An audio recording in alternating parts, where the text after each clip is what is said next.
Good evening. I'm Jan, and I want to take you through the discography of Motörhead. T-shirt I got from a girlfriend. Thank you very much, Lisa. Love it. A lot of people say that Motörhead haven't made a bad album. I disagree strongly. There's 5 of them I can't get into. Not my thing at all. I'll try and explain why. At the end, I'll get to some rarities, maybe some special things for those who want to look for some extras to pad out their collection. So, without further ado, the number 22 spot, Hammered. 2002. Not an album I can get into, unfortunately. It's got one song in it and I do like. Brave New World track. Other than that, quite a weak output. At the time, Lemmy was diagnosed with diabetes, so I'm guessing that didn't do the album any good. It is what it is. It'll become better later on. Number 21 spots. Another one I can't really get into. Snakebite Love, 1998. A second album where they took it into a heavy direction. We'll get to that later. Love for Sale, Snakebite Love itself. Songs I do like.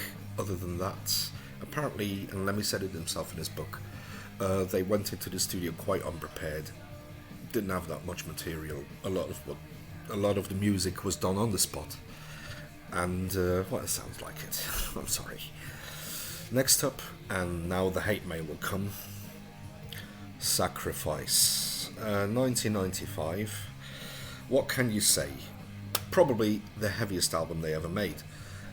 And I wouldn't have a problem with that, but there's not a shred of rock and roll left on this. This is just pure speed thrash throughout. Mickey D once said in an interview, way after this, that he was able to destroy Motörhead songs with his drumming, which is quite capable of the technician that he is. Love his work with King Diamond and all that. I do appreciate his drumming, but on this one, he drove it too far. Like he said, you have to pick your battles, and he didn't on this one.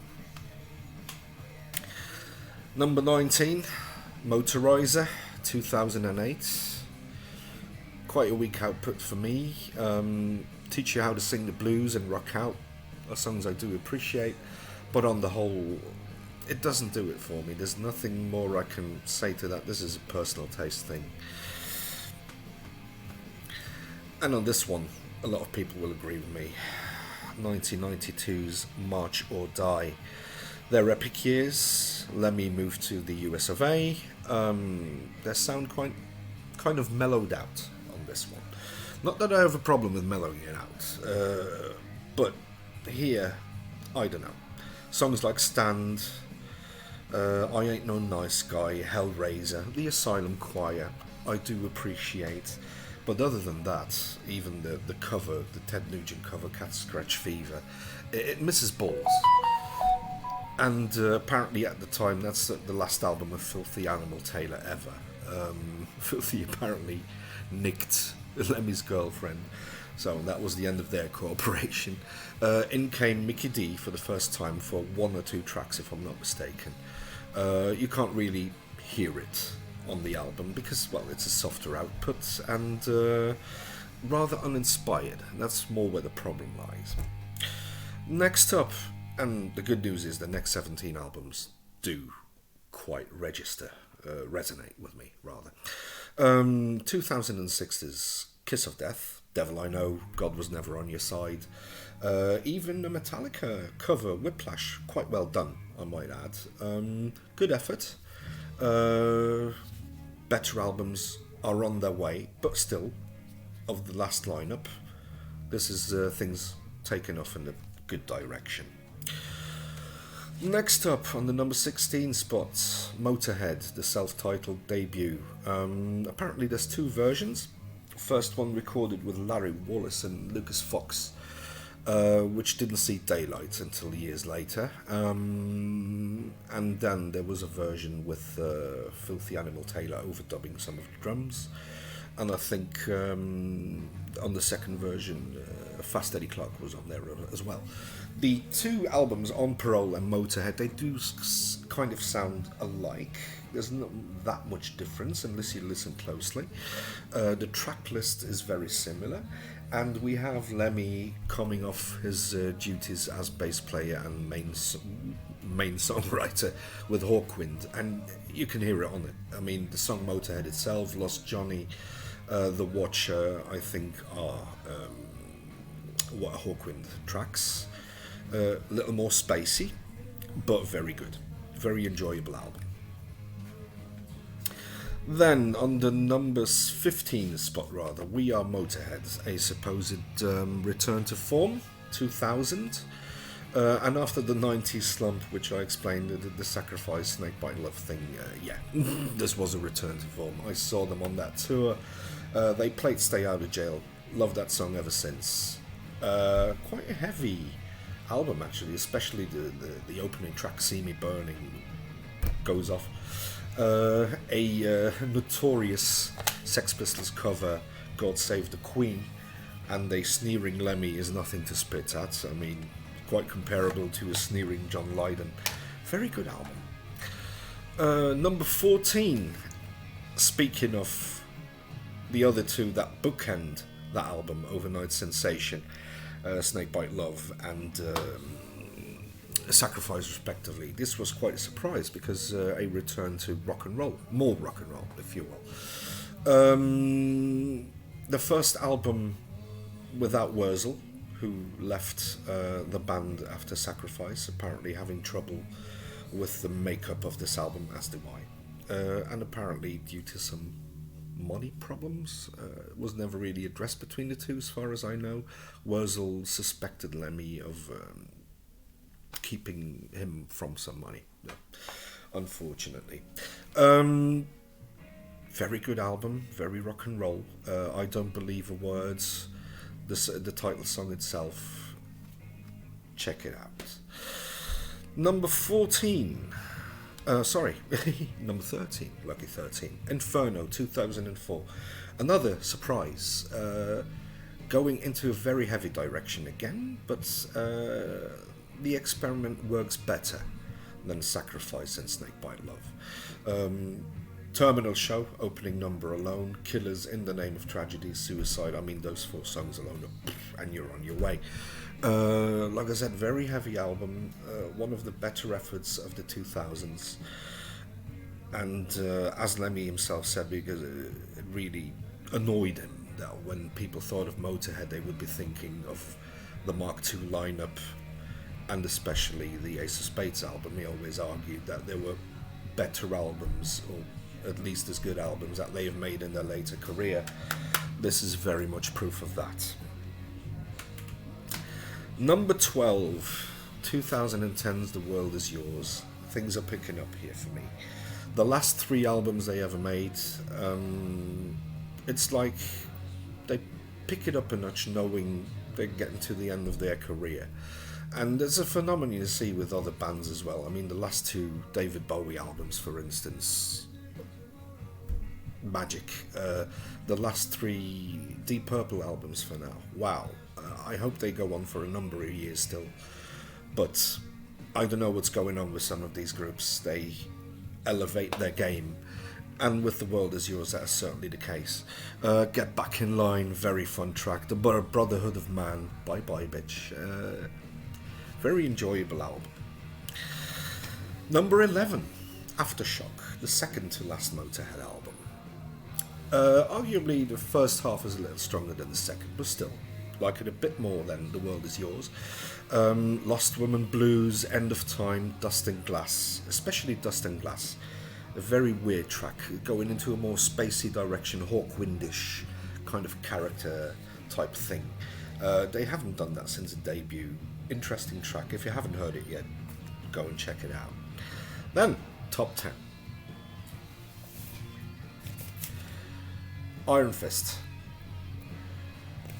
Their last album with Fast Eddie Clarke, they started production with Vic Mail, who did the hit album before that, Ace of Spades, but they fired them early on in the process, and Fast Eddie Clarke, the guitarist, was relegated to the production seat, the producer's seat, which he did not appreciate at all. To compound problems, there was a single made, Lemmy and Wendy Williams of the Plasmatics, called Stand By Your Man. Another thing that Fast Eddie Clarke did not agree with, which eventually led to the split. The album is a bit of a mixed bag. It's still a very good album, but you've got Iron Fists, Go to Hell, Speed Freak, Don't Let 'Em Grind You Down. I mean, there's plenty of good songs on there. You have a sense that the energy is petering out, and of course, if you publish an album right after Ace of Spades, that might aggravate things. Number 9 spot, Bad Magic, last album. You might argue that since it's the last album, you maybe get a little sentimental, put it higher up the list than you should, but I've really been listening closely to this album the last couple of days again, and I really think it deserves it. I mean, you've got songs like Victory or Die, Electricity, both the heavy metal and the rock and roll side coming up, but you also have these kind of anthem-y things, Till the End, When the Sky Comes Looking for You. It sends shivers down your spine, especially when you realise that Lemmy did not live out the year. Strong performance. If you've seen interviews with Lemmy in the last couple of years of his career, you could kind of see that he became frail. But on that album, you don't really hear it. So, must buy, absolutely gorgeous album. Number 8, bit controversial to some. Another Perfect Day. So after Fast Eddie Clarke left the band, Lemmy was looking for a different guitarist, of course, and he found one in Brian Robertson, formerly of Thin Lizzy.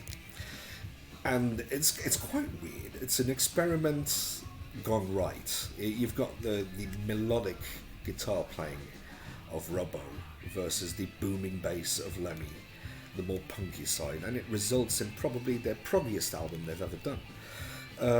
Interesting combination, to say the least. Songs, well, Back at the Funny Farm, Shine, Dancing on Your Grave, love those tracks. And of course you have I mentioned Shine, did I? Yes, Shine, absolutely. So, anywho, bit of a problem though. Robbo was a bit of a nightmare to work with, apparently. During the tour, he refused or was not eager to play all the songs, mainly wanting to focus on the album they made together, but you can't make a show with just one album and leave the classics out, so it was his first and his last effort with Motörhead. Number 7, Bomber. Love it. This album has problems though. The main problem being that it's wedged between Overkill and Ace of Spades. Both heavy as crap albums, this one being a little more bluesy and probably got lost in the shuffle here and there, but I mean the track list alone, Dead Melt, Hello Tales, Poison, Stone Dead Forever, all the aces, the title track, what can you say? Perfect album. And probably that's when the old B-52 came as a stage prop or whatever model it is, I don't know. I've never seen it on a live show, unfortunately. Would have loved to have seen it. Apparently the thing was huge. So yeah, maybe in another life. Number 6 and 5. Let's do number 6 and 5 together. Because 6, 5, Rock and Roll Orgasmatron. I bought those albums with my first pocket money, being around 15, something like that. And especially Rock and Roll did have a little bit of criticism when it came out. Don't know why. Lemmy did have a bit of a cold when he recorded his vocals on it, apparently, but still sounds like it should sound. I mean, Rock and Roll, the number itself, Stone Deaf in the USA, with the outro provided by Michael Palin. Very funny, and especially tracks like Traitor and Dogs. I mean, those two songs are really love. They groove as heck. What can you say? And not to forget, on the B-side of Eat the Rich, the single, you've got Just Because You Got the Power Doesn't Mean You Have the Right. That number should have been included on the album, would have made it stronger. Still a life staple to this day, I would say, but unfortunately not. But they played it until the end of their career, as far as I know. Then number 6, Orgasmatron. 1986. Having to audition for another guitarist, Lemmy found in fact 2, namely Phil Campbell from Persian Risk and Wurzel, whose real name escapes me, but I looked him up the other day, and apparently he's an ex-army guy who served in North Ireland, so he must have seen quite a few things. The combination of the two works very well. Also, in comes Pete Gill from Saxon on drums, Filthy Animal Taylor having left the band for the first time. Maybe that was for the best on this album, because especially on a track like Orgasmatron itself, the mechanical thumping rhythm, I would have been curious how Filthy would have done it on that track, but something tells me that the more straightforward approach on that song works better. The only stint for Pete Gill on drums, shortly after Filthy Animal Taylor will return to the fold, making the rock and roll album, amongst other things. They also had problems finding a record company at the time, the band having been written off, basically, after the disastrous tour with Brian Robertson. So they founded their own, or at least their management founded their own record company, which would lead them into trouble a couple of years later on. Next up, 1916. Number 4 spot, 1991, recorded a rock and roll album throughout, and that's where the legal problems came in with the GWR record label that was founded with Orgasmatron. Apparently there were serious problems with their management, leading them into years of litigation, which took them, 4 years basically to get this record done, to be able to record again. And when they did so with a vengeance. This album is rock and roll throughout. I mean, I'm So Bad Baby I Don't Care, No Voices in the Sky, Going to Brazil, Angel City, It Does Not End. Especially the title track, 1916, very special track. Just Lemmy singing on top of a cello, reciting the Battle of the Somme, basically. Very heartfelt song. Then, top 3. Here we go. Surprise, surprise. Number 3 spot. A fairly recent, 1993. So, in the later part of their career, the second half of their career, if you will. Bastards. A scorcher of a album. Like I said, I wasn't really much of a fan of the Sacrifice Experiment or the Snakebite Love continuation. This is where it pays off, though. I mean, On Your Feet or On Your Knees, Burner, a scorcher of a song, Death or Glory, I Am the Sword, Born to Raise Hell. Wow. I mean, this definitely is, for me, top 3. You might disagree, but I have to admit that when I reach for Motörhead, more often than not, this gets into the CD player. Numbers 2 and 1. You'll be maybe surprised to find I put this on the number 2 spot. Great album, of course, instant classic. I love the song. Probably the album and the song that haunted Lemmy until his dying day. But there's a lot of good material on here afterwards. I mean, Shoot You in the Back, We Are the Road Crew, Jailbait, The Chase is Better Than the Catch, Hammer, It Does Not End. And it apparently the live album that they did after went straight to number 1, so there you go, it can be done. Which leads us to the number 1 spot, Overkill. Their first real Motörhead album for some. because the first one was still heavily influenced by Hawkwind. This is where thrash metal was invented, basically. Although I could make a case for a Queen song, which is very thrashy, but okay. Filthy Animal Taylor, having acquired a double bass drum, he didn't want to be the kind of drummer that had a double bass drum on stage and didn't use them, so he started practicing on them, and the rest of the band heard it, and they basically built the title song around it. Incredible feat, so other songs: Stay Clean, Capricorn, No Class, Damaged Case, Metropolis, Limb from Limb.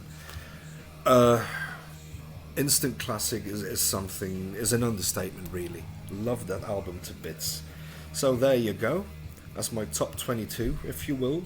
And there's a few odd bits and ends that you might want to know about, like this one here, a collaboration with Girls' School, 1981, if I'm not mistaken. I'll have to check that out.